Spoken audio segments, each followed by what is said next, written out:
Shalom. Mari kita tenangkan hati kita. Kita beribadah kepada Tuhan. Saudara-saudara yang kekasih, hari ini kita memasuki Minggu Prapaskah kelima. Kita berkumpul di tempat ini untuk terus menghayati dan mensyukuri karya Allah melalui pengorbanan anak tunggalnya, yaitu Yesus Kristus, yang menderita untuk menebus dosa-dosa kita. Mari kita muliakan dan mengagungkan Dia dalam tuntunan tema hidup oleh kehendak Allah. Sidang jemaat, mari berdiri.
Sidang jemaat yang dikasihi Tuhan,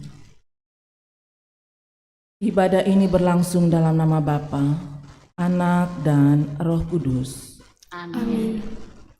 Salam sejahtera, salam kepada kamu dari segala orang kudus, kasih karunia dan damai sejahtera dari Allah Bapa, Yesus Kristus, dan dari Roh Kudus memenuhi kamu. Sejahteralah kita semua. Haleluya.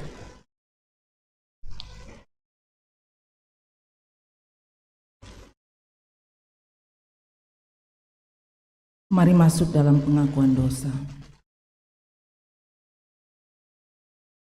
Bapa kami di sorga, Engkau selalu mengajar kami untuk mengasihi sesama. Tetapi karena kesombongan dan keegoisan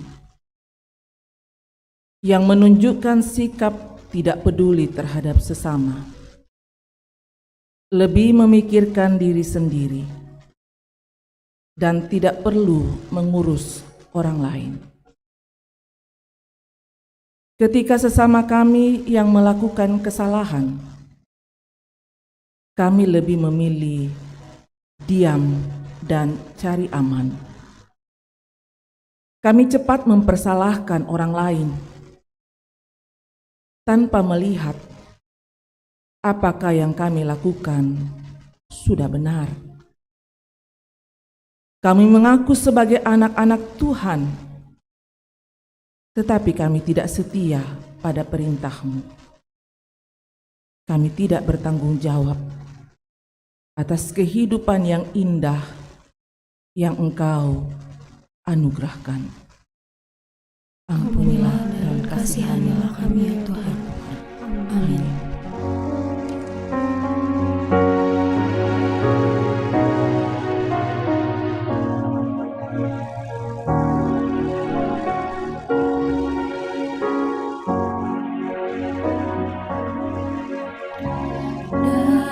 Dari gunggungan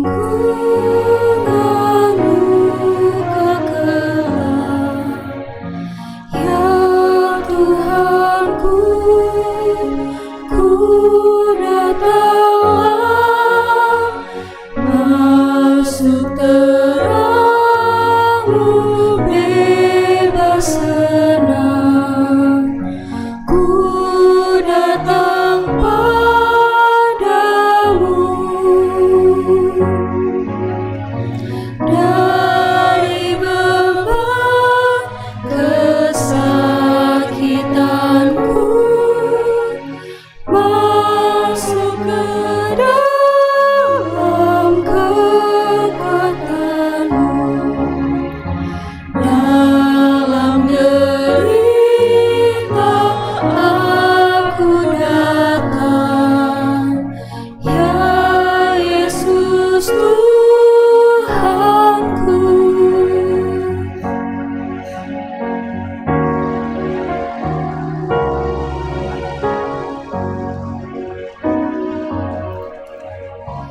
Dari derang kepapaanku, ya Tuhanku, ku datanglah dan mengecap kekayaan-Mu.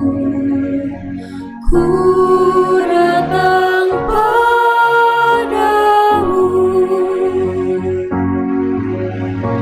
Dari celah keaibanku,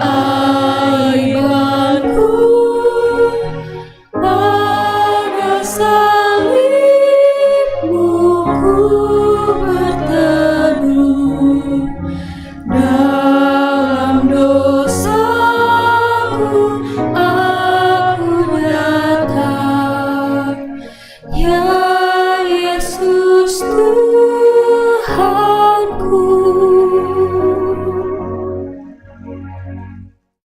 Kepada kamu sekalian yang tunduk dalam penyesalan, berita anugerah dari Allah dinyatakan kembali. Efesus 1 ayat 5-8 berkata, dalam kasih Ia telah menentukan kita dari semula oleh Yesus Kristus untuk menjadi anak-anak-Nya, sesuai dengan kerelaan kehendak-Nya, supaya terpujilah kasih karunia-Nya yang mulia, yang dikaruniakannya kepada kita di dalam Dia yang dikasihinya. Sebab di dalam Dia dan oleh darah-Nya kita beroleh penebusan, yaitu pengampunan dosa, menurut kekayaan kasih karunia-Nya yang dilimpahkannya kepada kita dalam segala hikmat dan pengertian. Amin.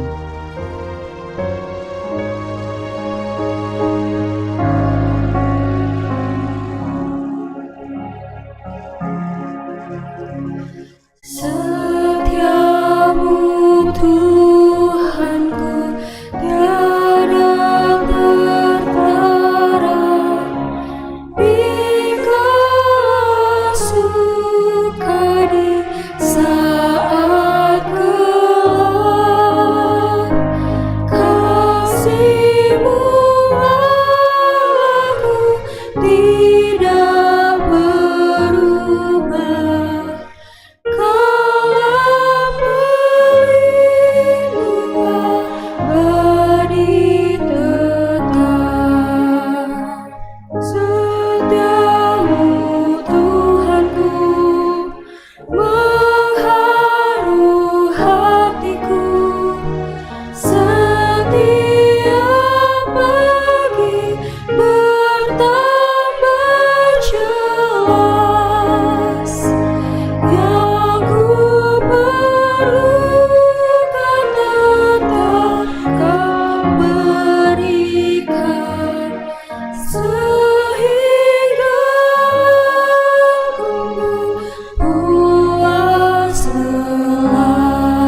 hujan berkati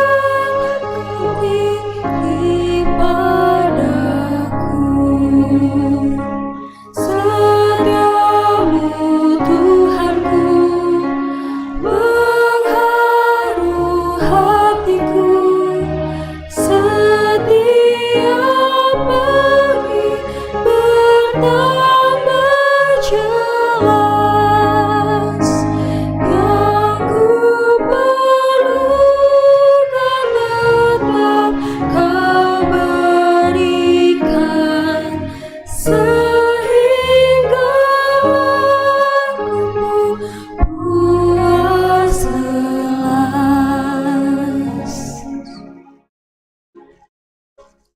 Jemaat Tuhan, dengarkanlah petunjuk hidup baru. Roma 8 ayat 13 berkata, sebab jika kamu hidup menurut daging, kamu akan mati. Tetapi jika roh kamu mematikan perbuatan-perbuatan tubuhmu, kamu akan hidup.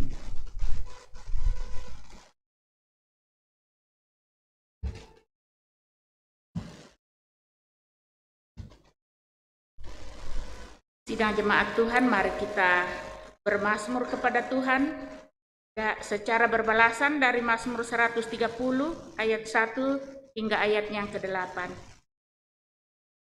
Dari jurang yang dalam aku berseru kepadamu ya Tuhan. Tuhan, dengarkanlah suaraku.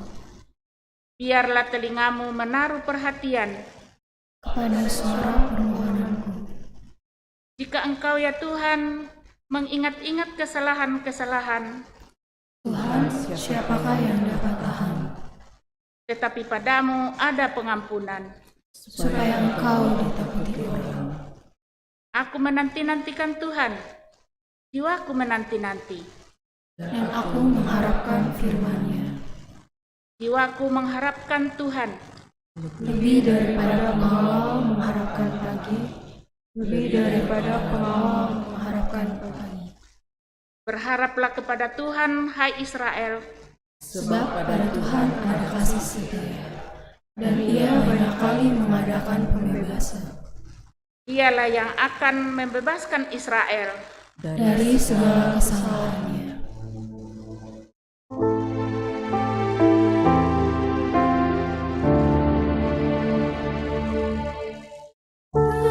Dari lembah yang curam, nyaringku berseru kepadamu ya Tuhan.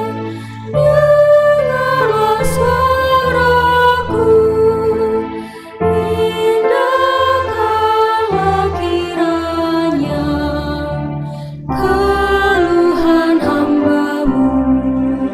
Hanya Engkau saja pohon selamatku.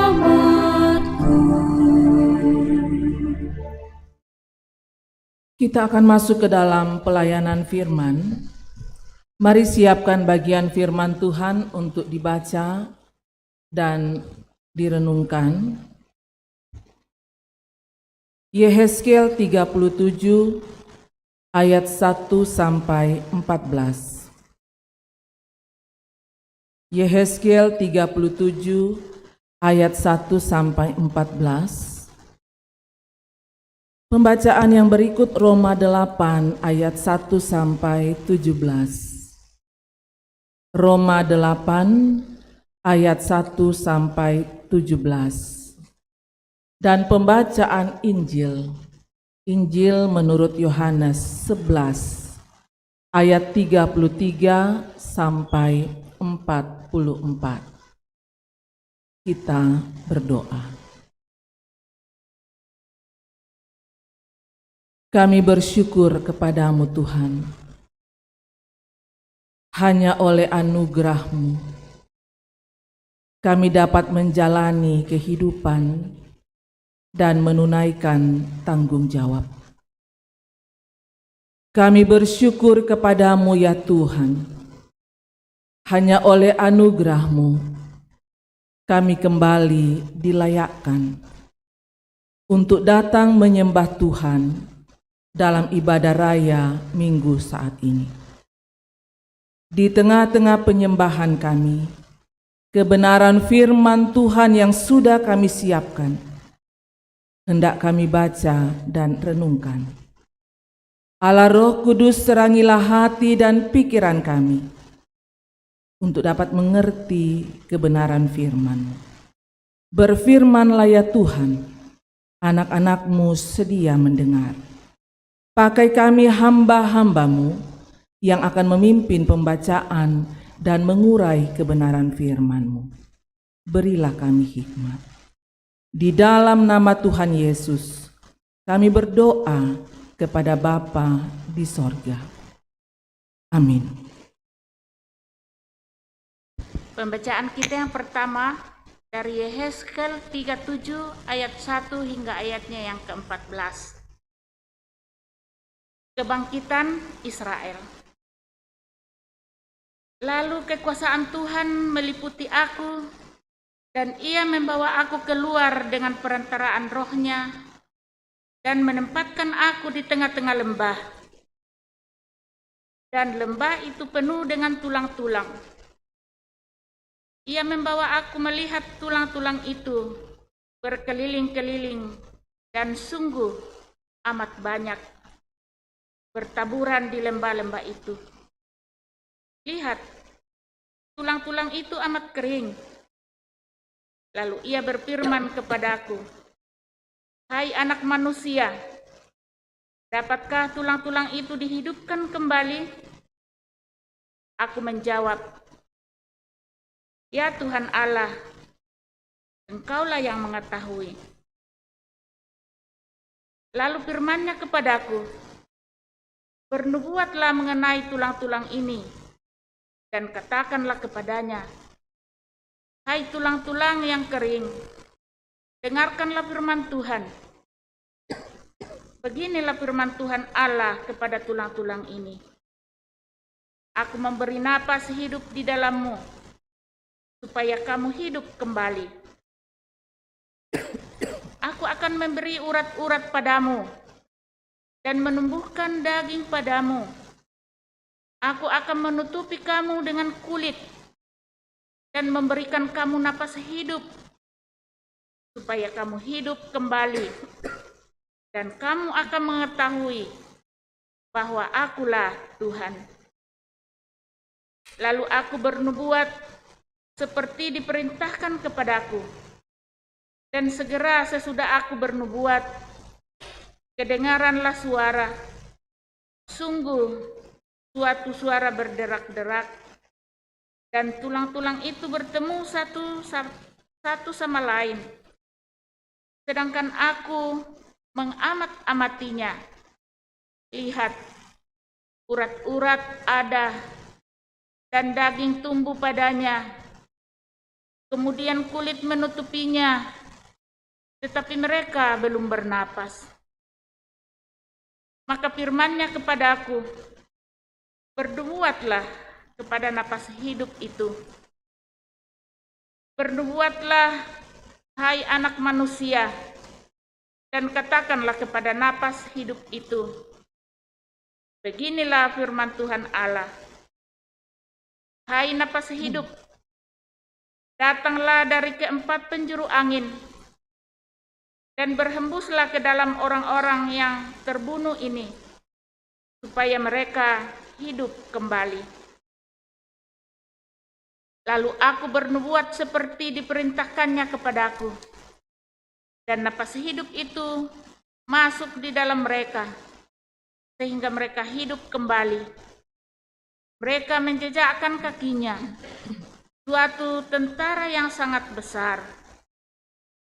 Firman-Nya kepadaku, "Hai anak manusia, tulang-tulang ini adalah seluruh kaum Israel.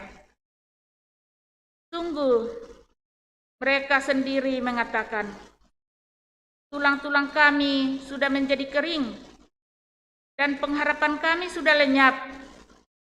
Kami sudah hilang.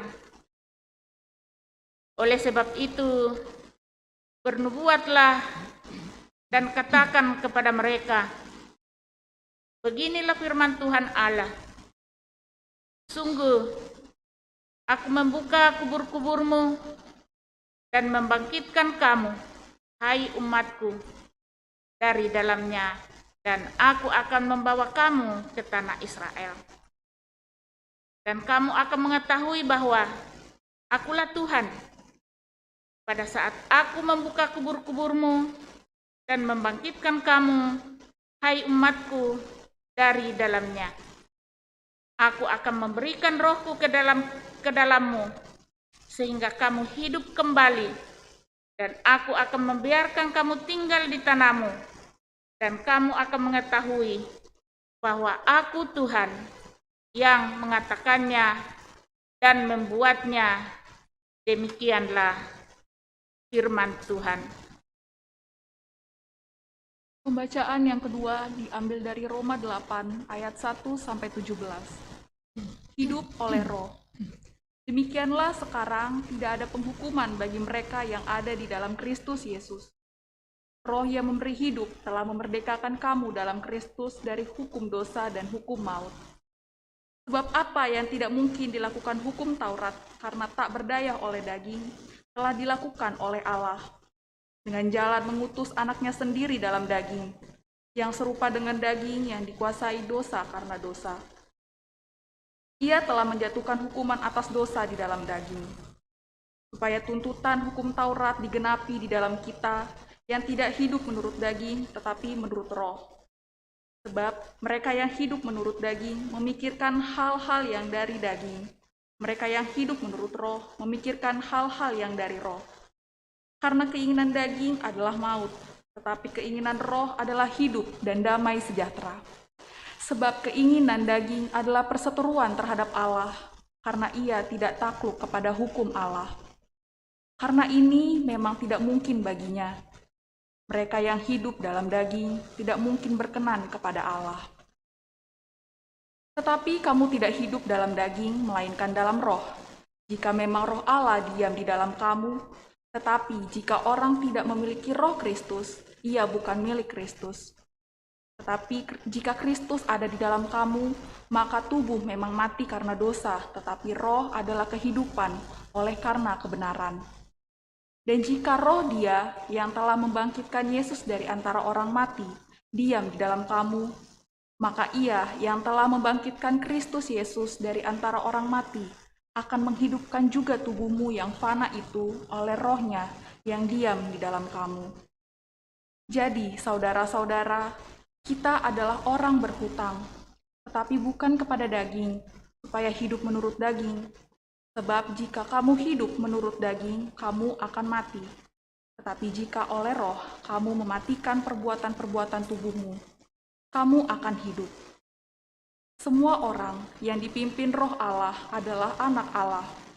Sebab kamu tidak menerima roh perbudakan yang membuat kamu menjadi takut lagi, tetapi kamu telah menerima roh yang menjadikan kamu anak Allah. Oleh roh itu kita berseru, Ya Aba, Ya Bapa. Roh itu bersaksi bersama-sama dengan roh kita, bahwa kita adalah anak-anak Allah. Dan jika kita adalah anak, maka kita juga adalah ahli waris. Maksudnya, orang-orang yang berhak menerima janji-janji Allah, yang akan menerimanya bersama-sama dengan Kristus.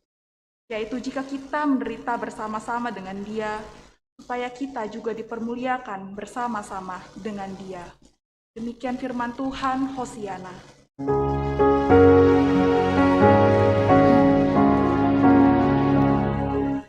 Hosiana, Hosiana, Hosiana.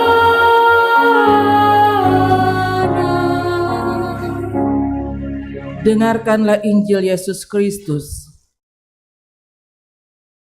menurut Yohanes 11 ayat 33 sampai 44. Ketika Yesus melihat Maria menangis dan juga orang-orang Yahudi yang datang bersama-sama dia, maka masyhurlah hatinya. Ia sangat terharu dan berkata, Di manakah dia kamu baringkan?" Jawab mereka, "Tuhan, marilah dan lihatlah." Maka menangislah Yesus. Kata orang-orang Yahudi, "Lihat betapa kasihnya kepadanya." Tetapi beberapa orang di antaranya berkata, "Ia yang memelekkan mata orang buta, tidak sanggupkah ia bertindak sehingga orang ini tidak mati?" Maka masegullah pula hati Yesus. Lalu ia pergi ke kubur itu. Kubur itu adalah sebuah gua yang ditutup dengan batu. Kata Yesus, "Angkat batu itu." Marta, saudara orang yang meninggal itu, berkata kepadanya, "Tuhan, ia sudah berbau, sebab sudah 4 hari ia mati."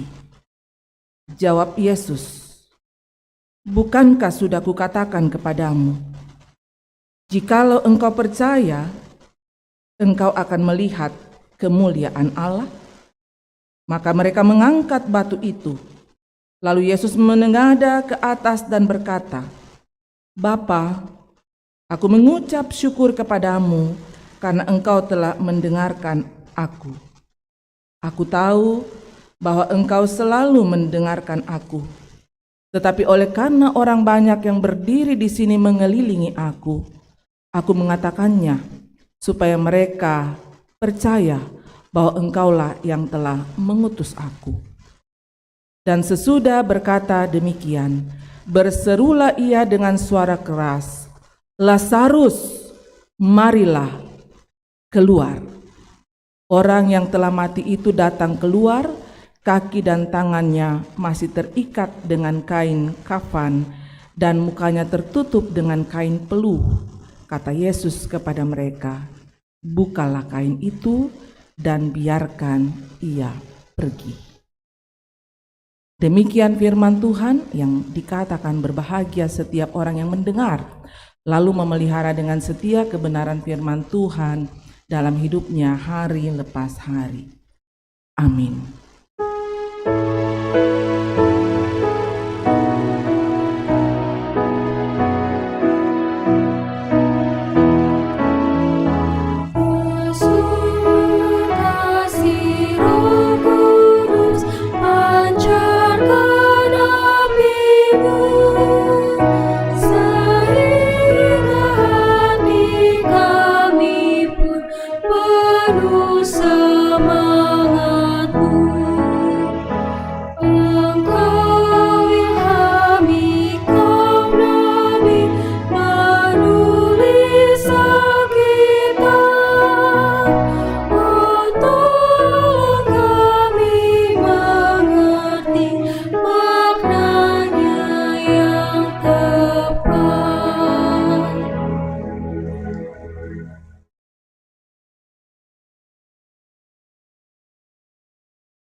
Shalom, Bapak, Ibu, Saudara-saudara. Kita bersyukur kepada Tuhan menganugerahkan kita kehidupan dan kesempatan sehingga memasuki minggu sengsara yang Prapaskah sekarang memasuki minggu Prapaskah yang kelima. Dari kebenaran firman Tuhan yang sudah kita baca tadi, bahan utama kita ada di Roma 8 ayat 1 sampai 17. Dan kita ada di bawah sorotan tema yang mengatakan hidup oleh kehendak Allah. Itu tema kita.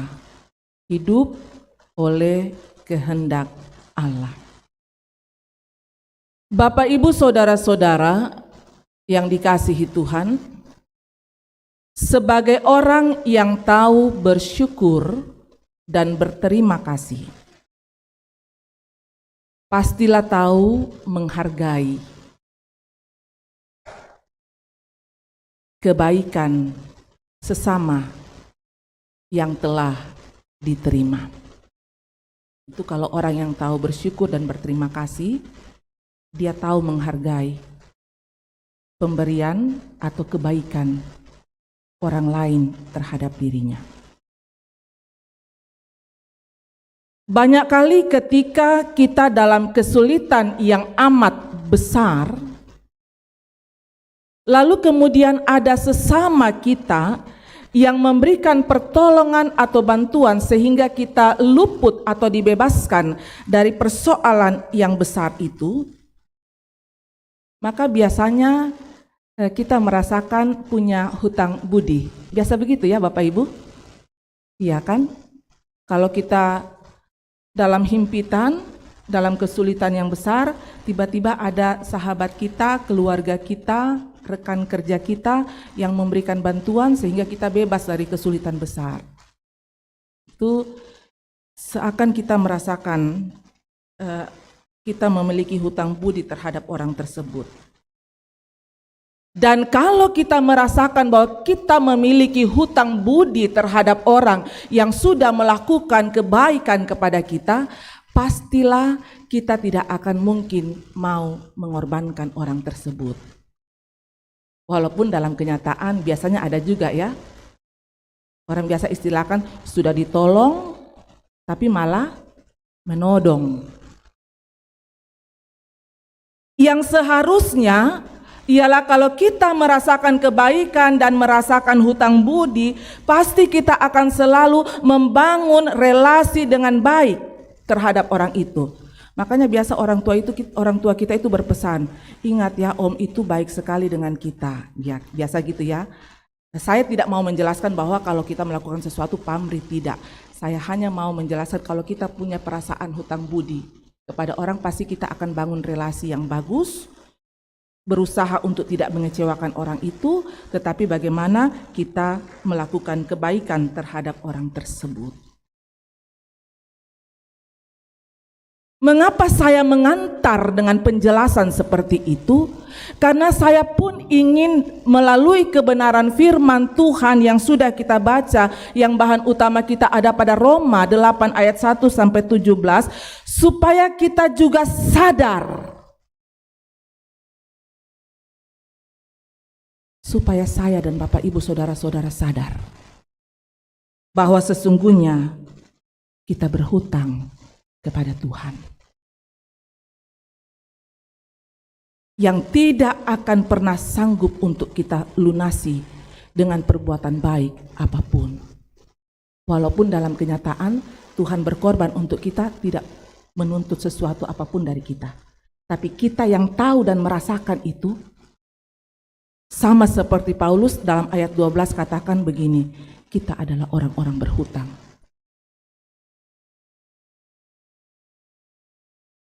Mengapa dikatakan bahwa kita adalah orang-orang berhutang? Sejak manusia ikuti keinginan dagingnya, di mana dia mudah jatuh dan dijerat oleh iblis. Ketika manusia masuk dalam perangkap iblis, maka saat itu manusia jatuh ke dalam dosa. Bapak Ibu pasti tahu apa upah dosa? Maut. Itu sebenarnya upahnya kita. Karena itu semua manusia sudah jatuh ke dalam dosa dan tidak ada satu orang hebat pun yang merasa dirinya hebat. Tidak ada satu orang manusia pun yang bisa membebaskan dirinya atau sesamanya dari hukuman atas dosa. Tidak ada. Sebenarnya kita berada pada hukuman dosa, yaitu maut. Kita tidak bisa lepaskan diri kita dari hukuman itu. Upah yang harus kita terima adalah maut. Tapi apa yang terjadi? Karena begitu besar kasih Allah, Allah mau turun tangan, Dia mau berinisiatif, Dia menjadi manusia dalam diri Yesus Kristus. benar-benar menjadi manusia. Untuk apa? Dalam kemanusiaannya menjadi daging, dalam kemanusiaannya ia bergumul sangat berat, pedih, sakit, sampai di atas kayu salib. Untuk apa? Dia tanggung dosa kita. Untuk menanggung dosa manusia, Yesus harus melawan maut. Dan terbukti dia menang atas maut. Kemenangannya itu adalah kemenangan orang percaya. Sehingga orang percaya kemudian dibebaskan atas hukuman dosa. Orang percaya kemudian ditebus dan diselamatkan. Merasa berhutang Bapak Ibu? Bapak Ibu merasa berhutang? Paulus katakan dalam ayat 12, kita adalah orang-orang yang berhutang. Sedangkan kita buat kesalahan di dunia ini, divonis 1 tahun penjara. Lalu kalau ada orang yang mau bebaskan kita dari hukuman itu, pasti kita rasa berhutang kepada orang itu. Apalagi ini, Tuhan turun tangan memberikan keselamatan bagi kita. Bagaimana tidak kita merasa berhutang? Berhutang Bapak Ibu? Kalau Bapak Ibu dan saya, saudara-saudara, kita berhutang, lalu apa yang kita sudah buat untuk Tuhan?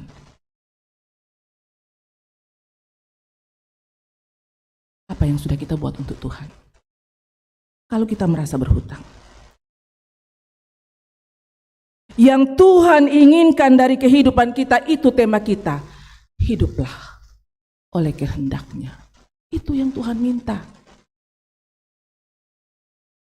Kalau kita tahu bersyukur atas pengorbanan Tuhan Yesus di atas kayu salib untuk menyelamatkan kita, yang Dia minta itu.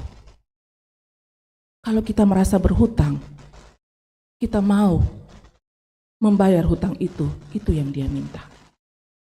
Hiduplah oleh kehendak Tuhan. Karena masih banyak sekali orang yang mengaku percaya, tapi kurang menghayati bagaimana kasih Tuhan dalam hidupnya. Kalau untuk kepuasan daging, kalau untuk memenuhi hasrat, kalau untuk prestise dan sebuah pengakuan diri, banyak orang yang tidak tanggung-tanggung berkorban dan mau bayar mahal. Tapi untuk Tuhan, banyak orang yang hitung-hitung untuk Tuhan. Bagaimana mungkin dia mengatakan bahwa saya merasa berhutang?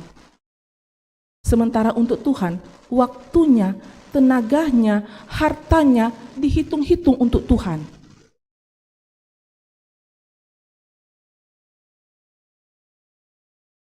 Bapak, Ibu, saudara-saudara,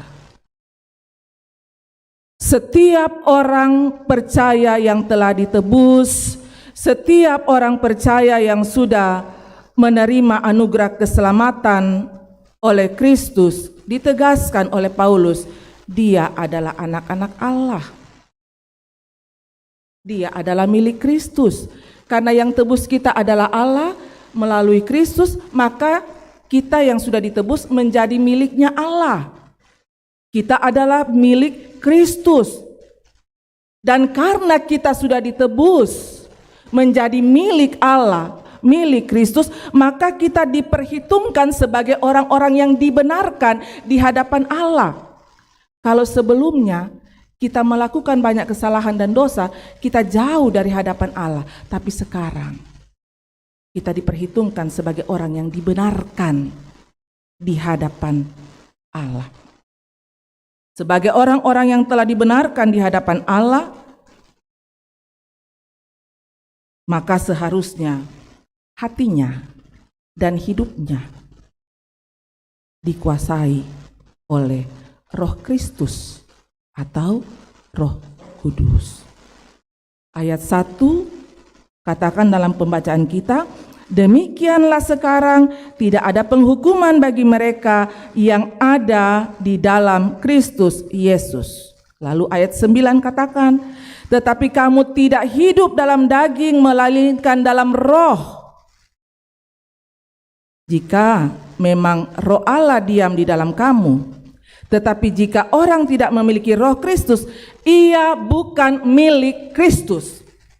Kalau kita adalah milik Kristus, maka roh Kristus yang ada menguasai, memerintah kehidupan kita. Tapi dikatakan, kalau orang tidak memiliki roh Kristus, kalau bukan Kristus yang memerintah dalam hidupnya, kalau bukan Kristus yang menguasai kehidupannya, kalau masih egonya yang menguasai dirinya, dia bukan milik Kristus. Banyak orang percaya mengaku sebagai orang Kristen, tapi sejatinya kalau dilihat karena dia masih mengikuti egonya, maka sesungguhnya Paulus katakan dia belum menjadi milik Kristus yang sejati. Bapak, Ibu, saudara-saudara, sebagai anak-anak Allah, sebagai orang percaya sejati, roh Allah diam di dalamnya. Itu sejatinya.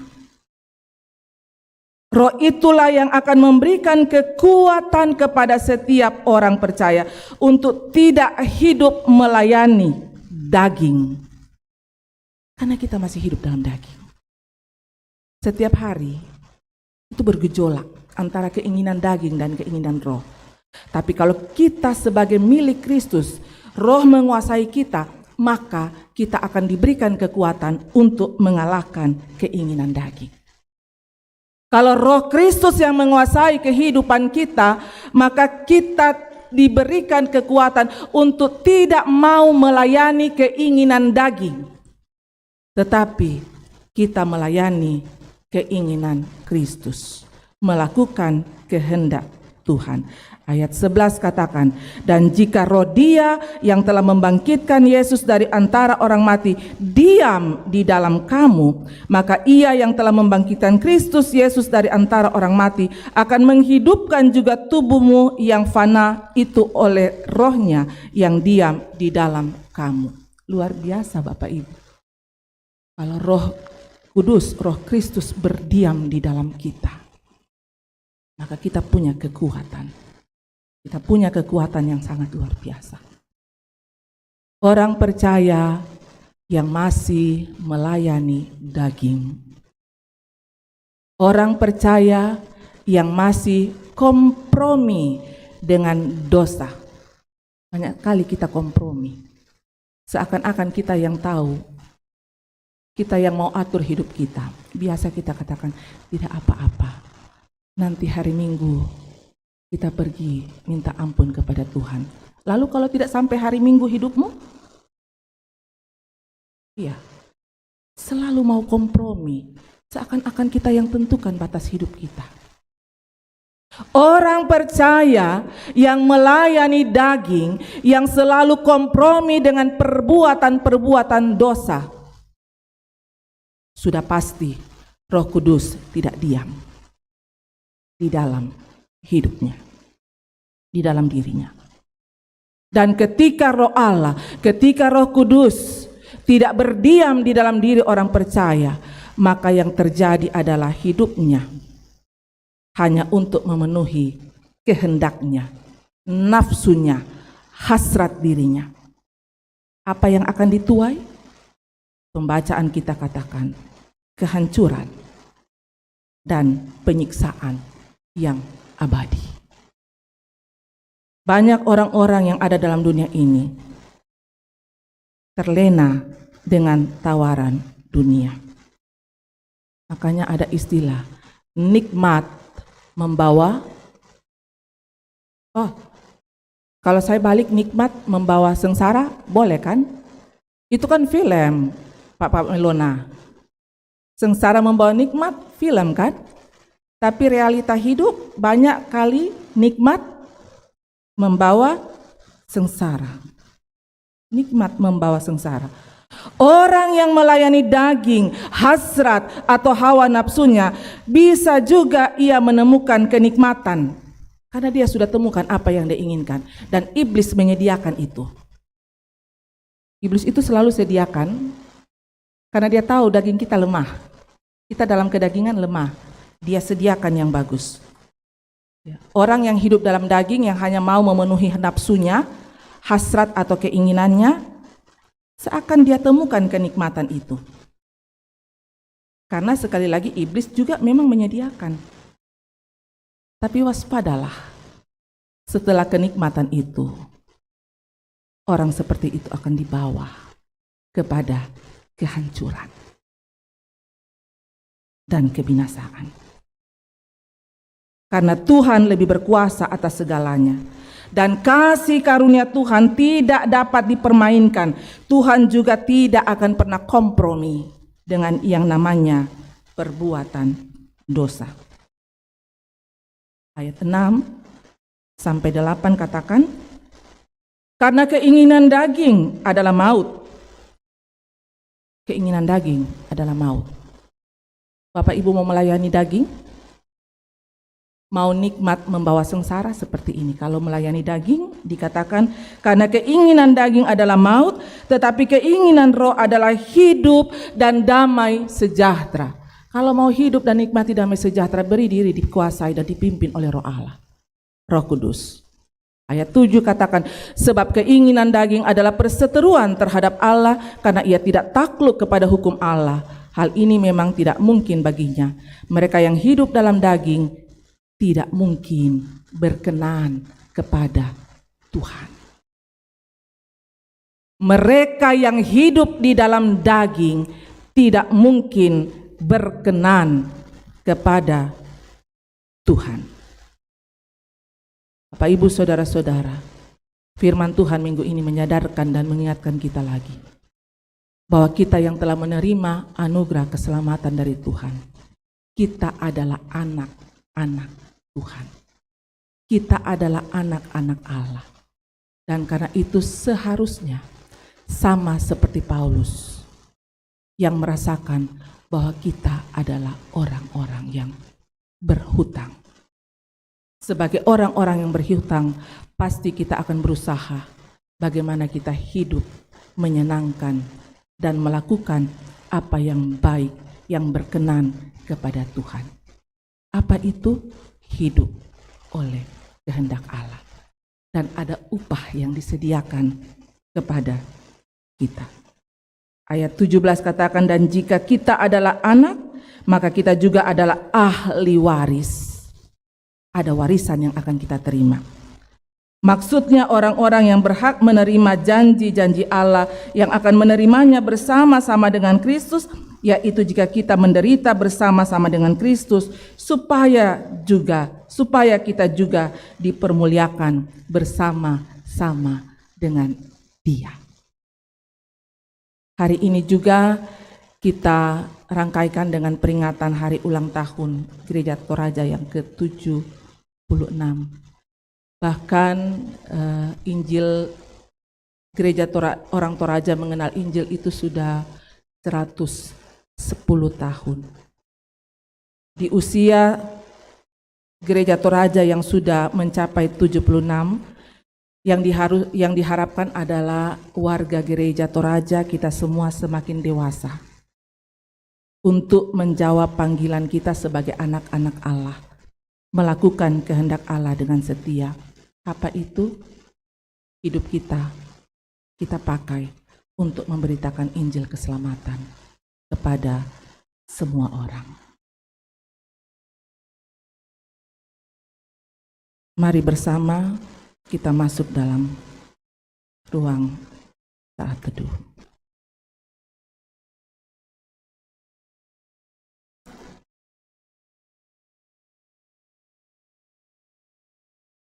Kita adalah orang-orang yang telah berhutang.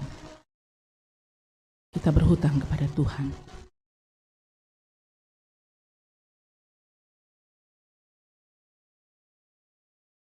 Dan karena itu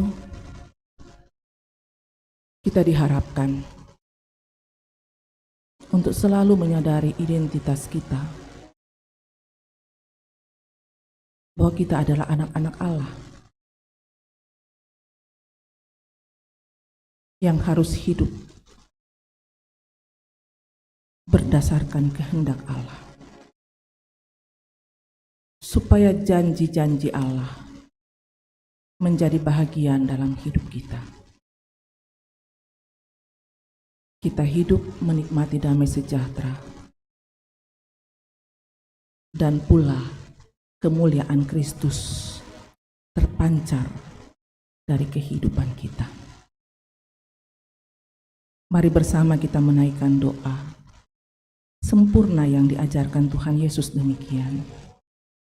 Bapa kami yang di sorga, dikuduskanlah namamu, datanglah kerajaan, jadilah kehendak-Mu di bumi seperti di sorga.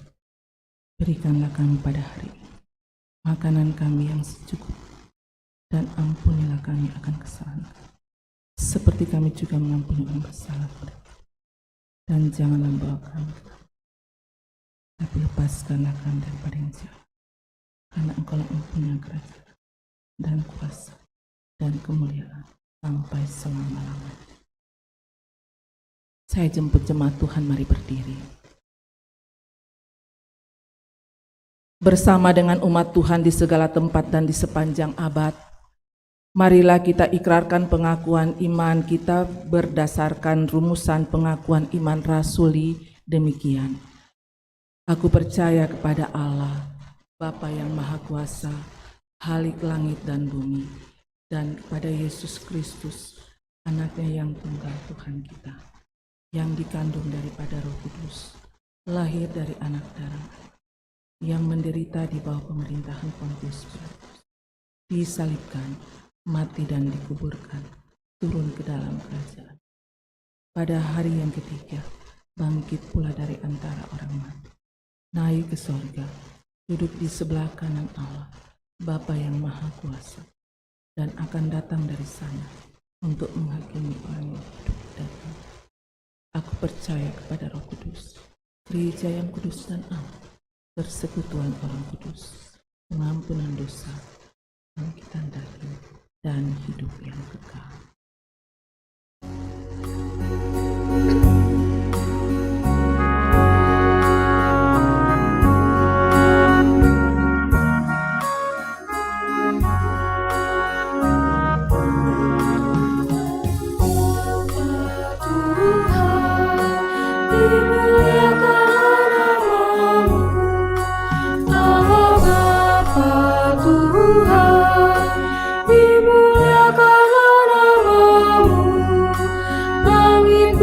Ciptaanmu, kami pun anak-anak-Mu, datanglah dengan kasih-Mu.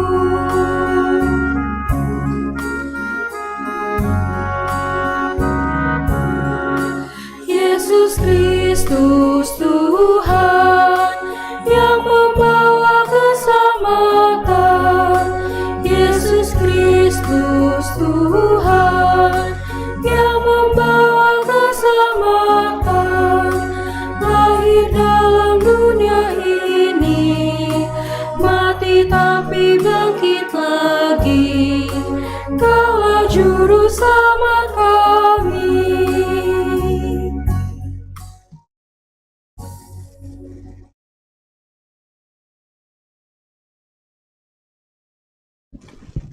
Tiba saatnya untuk kita membawa persembahan kita kepada Tuhan. Mari kita berikan yang terbaik buat Tuhan. Nats persembahan kita saat ini 2 Korintus 6 ayat 1. Sebagai teman-teman sekerja, kami menasehatkan kamu supaya kamu jangan memberikan dengan sia-sia apa yang Tuhan berikan.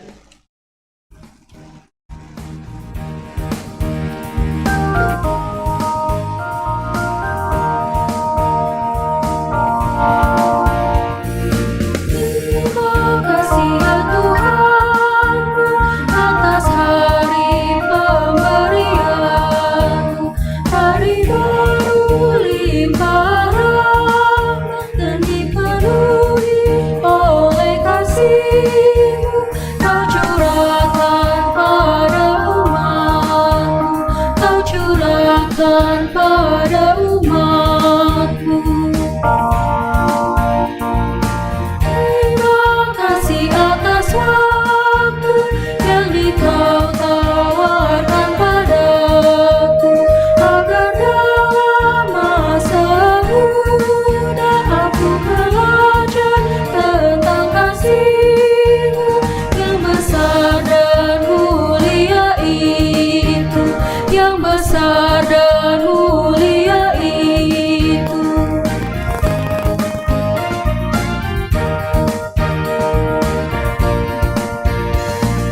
Kan ku pakai waktu itu melakukan tanggung jawabku dan menolong sesamaku menurut firman serta karya-Mu.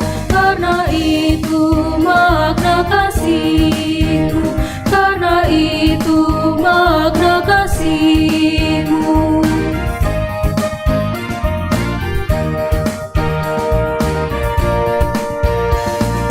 Puji syukur ku ucapkan atas waktu yang Kau ciptakan. Ku taati, ku hargai di dalam kata dan perbuatan, agar nyata hidup beriman, agar nyata hidup beriman.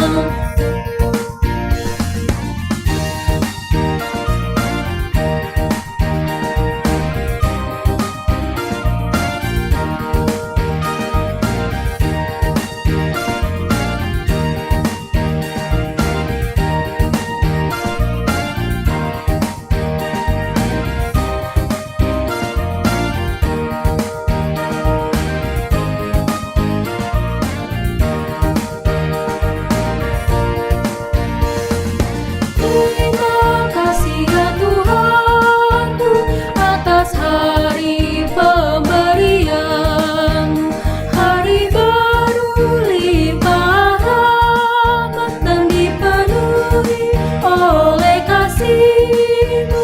Kau curahkan pada umat-Mu, Kau curahkan pada umat-Mu. Terima kasih atas waktu yang Kau tawarkan padaku, agar dalam masa muda aku belajar tentang kasih-Mu yang besar dan mulia itu, yang besar dan mulia itu.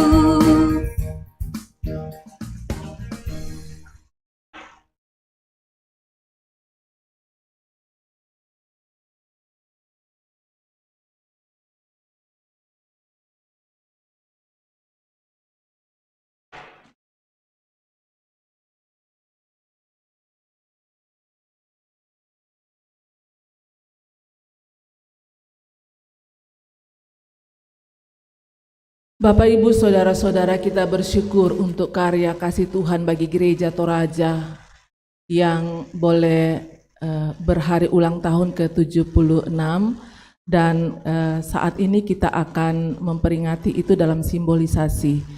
Ada kue ulang tahun dalam rangka 76 tahun Gereja Toraja.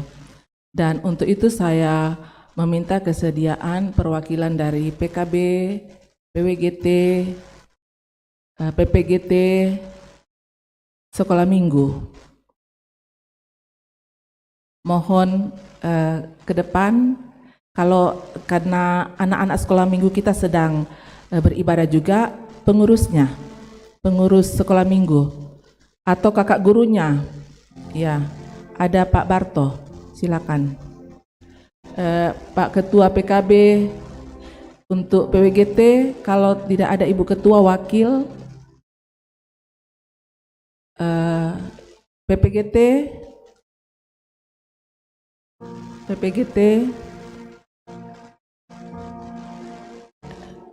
Iya, ada Kakak Lina, ada Kakak Yolan.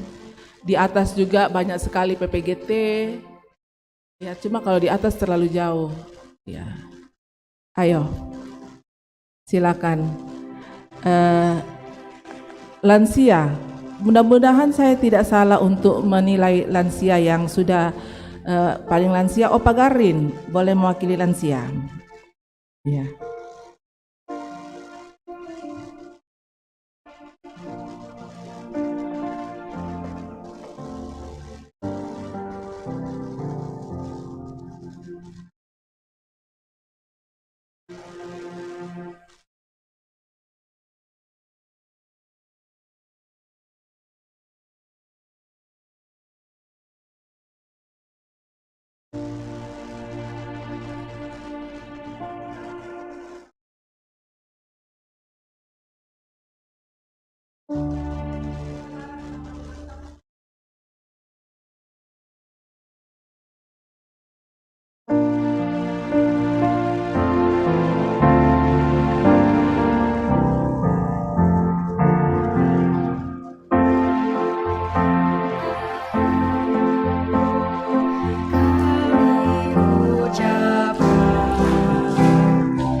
Mari bersama kita menaikkan doa syafaat.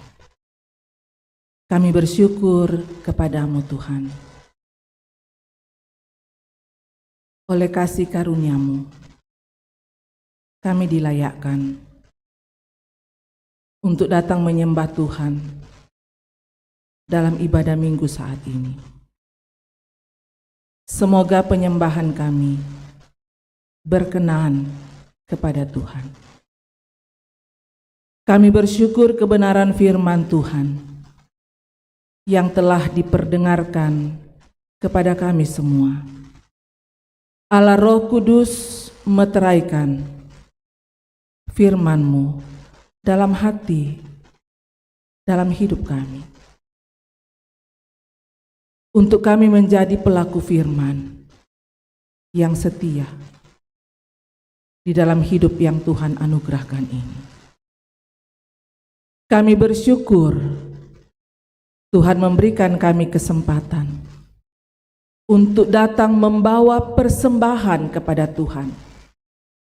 Persembahan yang telah kami nyatakan lewat pundi yang sudah diedarkan. Kuduskan Tuhan, berkatilah untuk berguna bagi kelebaran firman-Mu. Berkat Tuhan yang masih ada pada kami, ajar kami menggunakannya dengan baik untuk kemuliaan bagi nama Tuhan. Kami bersyukur sebagai gereja Toraja menyaksikan dan telah mengalami kasih karunia dari Tuhan dalam perjalanan pelayanan. Hingga saat ini, Gereja Toraja memperingati hari ulang tahun yang ke-76. Banyak peristiwa yang Tuhan izinkan terjadi. Seluruh warga jemaat Tuhan berikan kesempatan untuk berkarya dalam pelayanan. Sehingga gerejamu telah dan akan terus menjadi berkat dalam tugas pengutusan di tengah-tengah dunia ini. Ya Allah Bapa dalam sorga, berkenanlah atas ungkapan syukur kami. Di saat ini hamba-Mu berdoa untuk semua jemaat-Mu. Berkati Tuhan dalam kehidupan pribadi, dalam kehidupan keluarga, dalam setiap usaha atau kerja yang dilakukan. Jemaat-Mu yang sedang berjuang saat ini untuk mencari lapangan pekerjaan, karuniakan iman yang teguh untuk mereka berjuang di dalam takut dan andalkan Tuhan, di dalam iman bahwa sesungguhnya waktu Tuhan pasti tiba, dan karena itu sabar dalam perjuangan, menantikan waktu Tuhan yang terbaik untuk menerima yang terbaik dari Tuhan. Mendoakan jemaat-Mu karena tanggung jawab mencari nafkah harus terpisah jauh dari keluarga. Kami percaya Tuhan pasti menjaga dan melindungi serta memberkati seluruh jerih dan juang mereka. Dan waktu Tuhan pasti tiba, saatnya mempersatukan atau mengumpulkan bersama dengan keluarga di Jakarta dalam sukacita dan damai sejahtera. Mendoakan anak-anak, cucu-cucu dalam tumbuh kembang mereka. Berkati Tuhan yang berada di dalam bangku pendidikan, baik yang ada bersama-sama dengan orang tua atau keluarga di Jakarta maupun di tempat-tempat perantauan. Berkati perjuangan anak cucu kami Tuhan,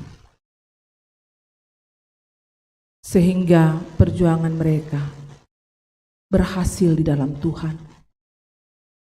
Bentengi anak-anak dan cucu-cucu dalam perjuangan, karena di sekitar mereka begitu banyak godaan-godaan yang dapat saja menghancurkan masa depan mereka.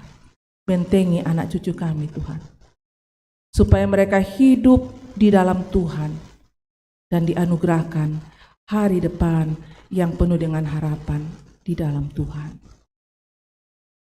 Mendoakan orang tua kami yang telah memasuki dan menikmati masa indah lanjut usia. Tetap berikan semangat, berikan kesehatan, penuhi dengan sukacita. Menikmati masa indah lanjut usia bersama-sama dengan keluarga, bahkan dalam kebersamaan kami di tengah-tengah persekutuan. Bapa dalam sorga, mendoakan jemaat-Mu yang sedang mengalami gangguan kesehatan. Di lembaran warta jemaat, Tuhan mengenal setiap keadaan jemaat. Entahkah mereka terbaring di rumah atau di rumah sakit, atau ada yang datang beribadah bersama-sama yang sedang dalam proses pemulihan. Kuasa-Mu dinyatakan Tuhan untuk mengalirkan berkat kesembuhan. Yang sedang menanggung pergumulan, ada begitu banyak bentuk-bentuk pergumulan dalam hidup ini. Kuatkan iman jemaat-Mu supaya jangan karena pergumulan hidup mereka menyerah dengan keadaan, tetapi mereka berserah penuh kepada Tuhan, meyakini bahwa di dalam Tuhan pasti selalu ada jalan keluar yang terbaik. Yang berduka, kuatkan dan hiburkan. Kami bersyukur dan bersukacita bersama dengan jemaat Tuhan yang berhari ulang tahun kelahiran, berhari ulang tahun perkawinan, yang sembuh dari sakit penyakit, yang meraih keberhasilan dalam berbagai bidang hidup. Sempurnakan sukacita jemaat-Mu Tuhan. Tuhan sambut ungkapan syukur jemaat-Mu. Semoga hidup ini adalah hidup yang selalu memuliakan Tuhan. Bapa dalam sorga, mendoakan hamba-hamba Tuhan, Bapak Ibu Majelis, pengurus OIG, panitia atau tim kerja yang terbentuk dan sedang melaksanakan tanggung jawab pelayanan di tengah-tengah jemaat. Tolonglah kami Tuhan, berilah kami hikmat, sehati, sepikir. Kuasai kami dengan Roh Kudus untuk selalu memiliki kemurnian hati melayani Tuhan lewat jemaat yang Tuhan percayakan, supaya persekutuan ini terbangun dengan baik, dan di dalam semua itu Tuhan dipermuliakan. Bapa dalam sorga, ada berbagai kegiatan-kegiatan yang akan dilangsungkan atau diselenggarakan pada minggu-minggu yang akan datang. PKB yang sementara mempersiapkan diri untuk mengikuti kegiatan, juga tim HRG yang saat ini sementara mempersiapkan pelaksanaan Paskah yang akan dilaksanakan secara bersama-sama lewat ibadah padang. Tuhan memberkati sehingga semuanya itu boleh berjalan dengan baik, dan di dalam semua itu Tuhan dipermuliakan. Semua yang sudah terlibat dalam pelayanan saat ini berkati Tuhan, sehingga talenta, pengetahuan yang Tuhan anugerahkan selalu dipakai untuk melayani dan memuliakan Tuhan. Tuhan berkenan untuk menyertai jemaat-Mu di sepanjang pekan ke depan ini dalam berbagai karya atau kerja atau rencana. Berkati semua jemaat-Mu Tuhan. Harapan kami di minggu yang akan datang, Tuhan kembali menganugerahkan kami kehidupan, kesempatan yang baik untuk datang lagi menyembah Tuhan dalam ibadah raya minggu seperti ini. Kami selalu berdoa untuk bangsa dan negara kami, pemerintah kami. Beri hikmat dalam menjalankan roda pemerintahan. Ini doa kami Tuhan, ini syafaat kami. Sambut, sempurnakan. Kami bawa hanya dalam satu nama, Yesus Kristus, itulah Tuhan dan Juru Selamat kehidupan kami.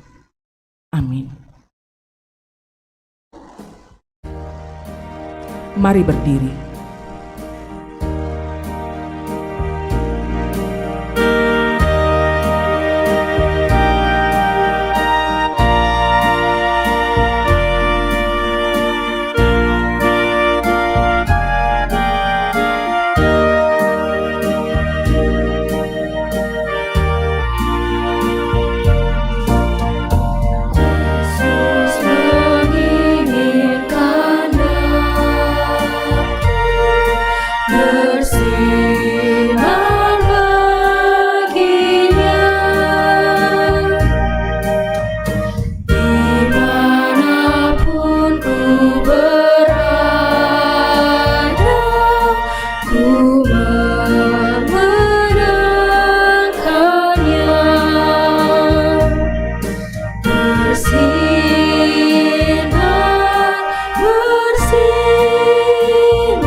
Jemaat Tuhan, pergilah, jalanilah kehidupanmu, lakukanlah firman Tuhan yang telah kamu dengar hari ini. Hiduplah senantiasa sesuai dengan yang dikehendaki Allah. Ya, Ya, kami siap pergi dan senantiasa hidup dalam kehendak Allah. arahkan hati pikiranmu, terimalah berkat Tuhan. Tuhan memberkati engkau dan melindungi engkau. Tuhan menyinari engkau dengan wajah-Nya dan memberi engkau kasih karunia. Tuhan menghadapkan wajah-Nya kepadamu dan memberi engkau damai sejahtera. Amin.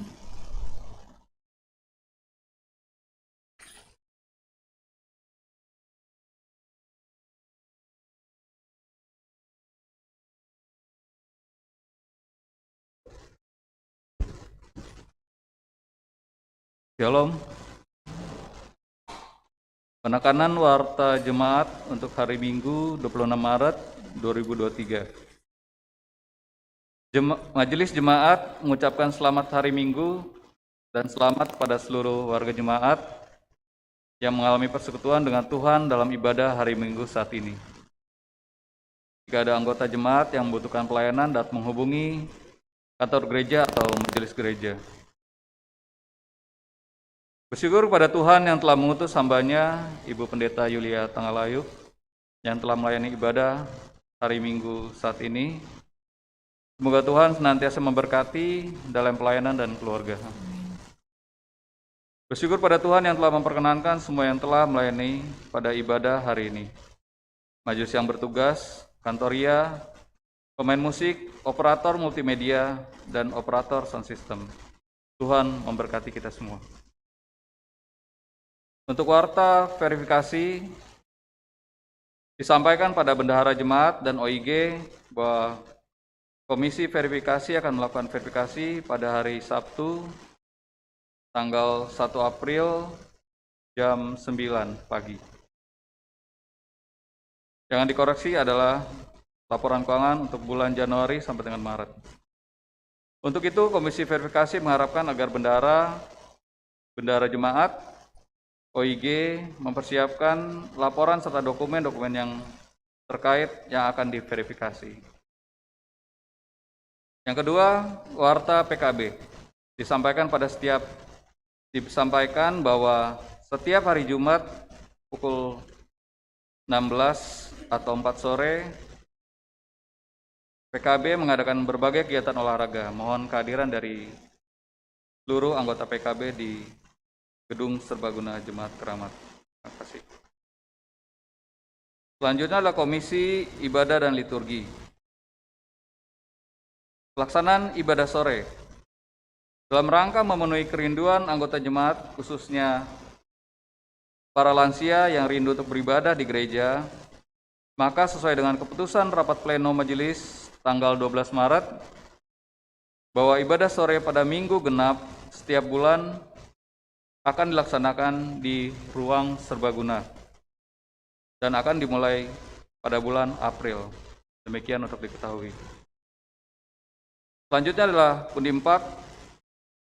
Dalam rangka mendukung panitia HRG dan Porseni PKB Jemaat Keramat, maka diinformasikan kepada jemaat bahwa hasil Pundimpak untuk tanggal 12, 19, 26 Maret, dan 9 April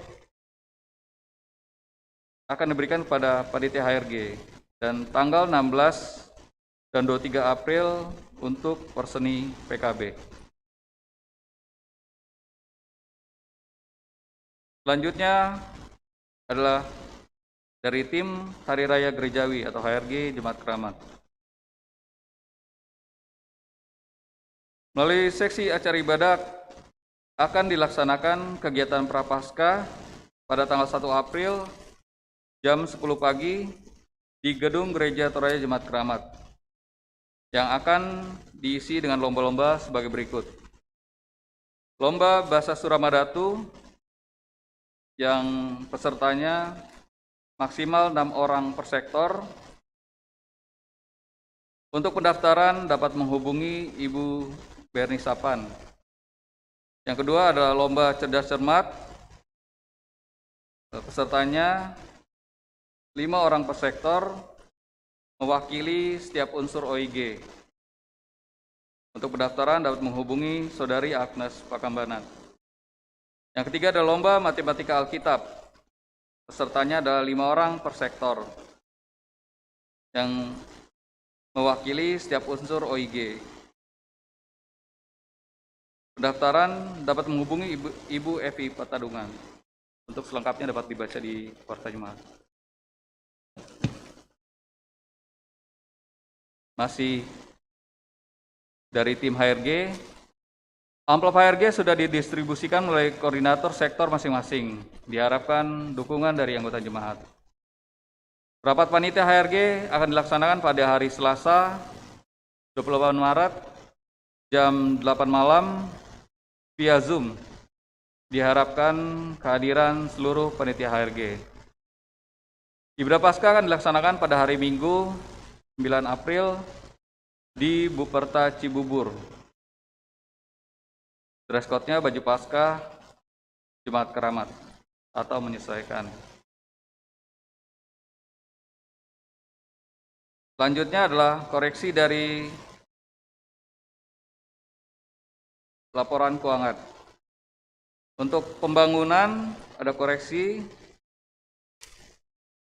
atau tambahan, yaitu untuk PSB nomor 013 bulan Maret sebesar 50.000. Untuk nomor PSB 139 bulan Maret 20.000. Untuk PSB 248 bulan Maret 50.000. Koreksi juga pada dana transit seharusnya sebesar 6.323.000. Untuk dana pembangunan juga ada koreksi menjadi 269.414.200 rupiah. Dan total dananya berarti 275.737.200 rupiah. Untuk saldo jemaat juga ada koreksi sampai dengan 24 Maret 2023 menjadi 63.823.826,47.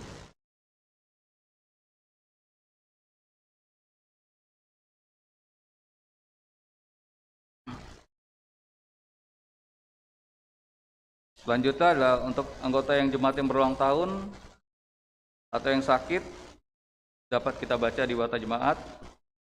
Hanya mohon dukungan dari warga jemaat untuk mereka yang berobat jalan dan atau yang masih dirawat di rumah sakit. Semoga cepat pulih dan sehat kembali. Tuhan Yesus memberkati. Mohon maaf bila terdapat kesalahan dalam Warta Jemaat ini. Koreksi atau tambahan dapat disampaikan ke kantor gereja atau TU dan majelis gereja. Demikianlah Warta Jemaat kita.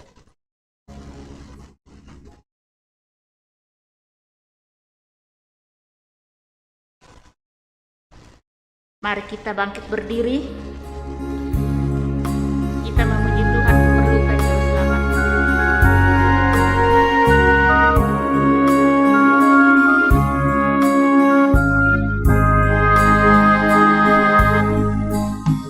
Perlukan juru selamat agar jangan ku sesat. Selalu harus ku rasakan bahwa Tuhan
Demikian ibadah kita. Dan selamat hari Minggu. Kiranya Tuhan senantiasa memberkati kita sepanjang kehidupan kita.